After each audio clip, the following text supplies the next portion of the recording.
কেমনে যে গাড়ি চালায় আসলে বুঝি না। রূপনগরে আইয়া দেহি পাতিলের মেলা, হরেক রকম পাতিল দেখি রাস্তায় ভরা।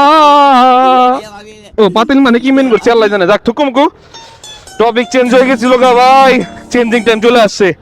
সামনে আমার টিম গেছে আমার আগে, না একটু টানতে হয়। খেলা রূপনগরে মানুষ আসলে কিসের রূপ দেখতে আসলে আমি তাই বুঝি না। আসলে এগুলো কি মানে মানে বুঝতে পারছি না আসলে কিসের রূপ দেখতে আসে। যে পাতিলের রূপ মানে যাই হোক আর কি, মানে কিসের রূপ দেখতে আসে আমি বুঝি না। আমি দেখতে আসছি কিন্তু ওই সরিষা ফুলের মেলা। যাই হোক চলে আইছি, টিম মেম্বার চলে গেছে আগে, একটু টান না দিলেই হয় না। ব্রেক মেরেক করুন না, হেলে যামুগা। ভাই রূপনগরটা কিন্তু আসলে অনেক সুন্দর।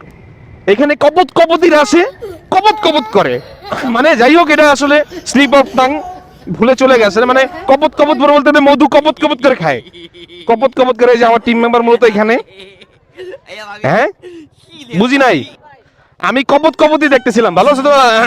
যাই হোক আমি আসি কপত রূপনগরের ওই সামনে থেকে। কি এই তোমরা কিন্তু উল্টা পুল্টা কথা বললো না। আমার কই কি, আমি তো ভিডিও বানাই না। তো এই যে রূপনগরে কিন্তু মানুষ কিন্তু আসে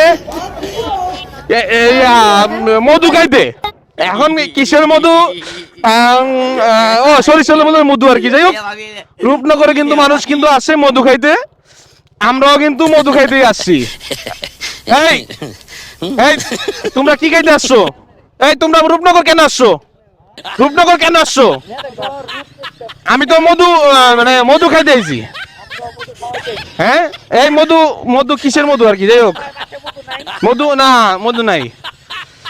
এখন এখন তাহলে কি কই যাবো?